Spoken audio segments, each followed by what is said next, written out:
Itu je, nampak ada 3 asas. Yang pertama adalah tetak. Tengok, tetak jung.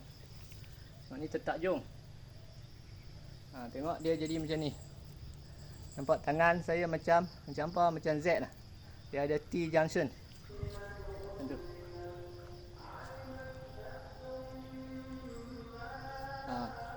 Lepas tu hentak ni dia kita macam hook. Dia dari sini. Kadang-kadang dia atas sikit. Ini sama. Ni atas sikit. Boleh.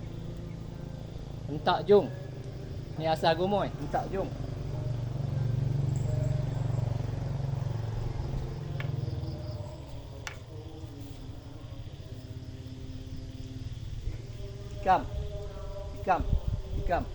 Tikam. Itu je. Pecahan dia adalah tikam ni, tikam belakang. Tapi yang ni tikam utama. Macam kita baling lembing. Itu saja. Jadi pecahan dia ada lagi lah. Tetak tumbuk. Tetak tumbuk, tetak jung, tetak libas.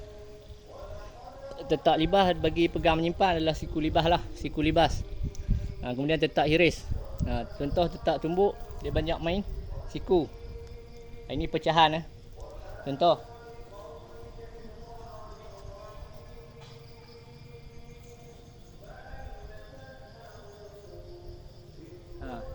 Dia laju tapi dia tak kuat. Kita tetak jung, dia kuat.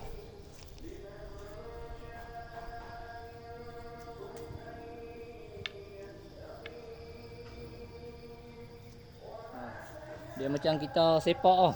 Macam kita sepak dari bawah. Macam ni satu. Pak, kita sepak. Kita main. Duduk.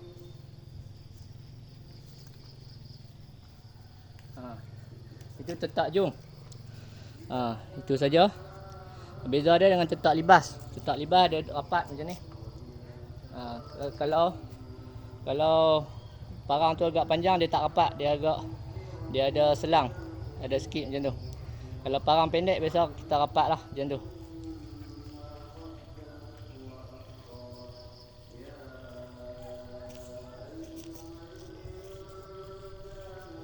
Kalau ini kita panggil siku libas. Kalau parang tu panjang dia macam ni. Dia ada gap.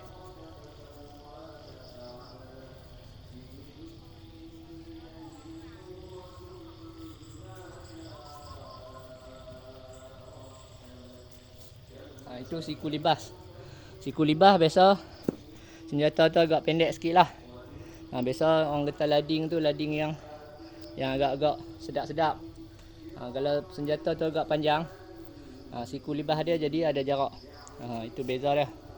Tapi kalau macam ni ada T junction, itu kita panggil tetak jung.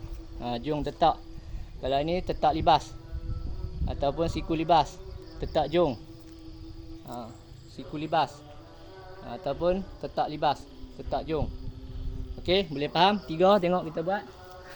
Contoh tadi saya dah buat ni, contoh saya buat pegang apa parang panglima. Tengok, contoh 1. Serang, tetak jung. Serang, tetak jung. Tetak jung. Tu hentak. Hentak jung.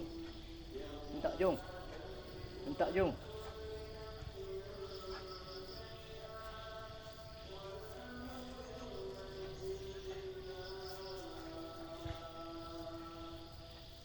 Okey, tikam. Okey. Macam itulah permainan dia. Permainan gomoy. Okey, itu saja asas. Okey, lepas tu buatlah. Untuk permulaan buat lo dua-dua belah tangan. Dan nanti bila dah kita mahir, lepas tu kita akan analisis lah. Sama ada kita lebih sesuai pegang menyimpan tangan kanan atau tangan kiri. Dia macam tu. Lepas tu adakah kita memang suka main pegang menyimpan? Ada orang dia tak boleh masuk. Dia kata saya tak boleh, saya tak pandai pegang menyimpan. Jadi kita tak boleh paksa. Saya boleh pegang mahunus ya, macam tu. Jadi tak ada masalah. Kita tak boleh paksa. Sebab yang nak lawan orang tu bukan kita. Pegang mahunus dua-dua ada kelebihan dia. ada kekurangan dia. Pegang bersilang ada kelebihan dan kekurangan dia. Kalau pegang macam ni, ini biasanya kita akan lawan dengan orang kata kalau musuh tu dia tak ada senjata panjang lah, dia ada pisau je kau boleh lah lawan. Kalau dia senjata dia pun panjang, payah nak masuk, nak lawan macam tu.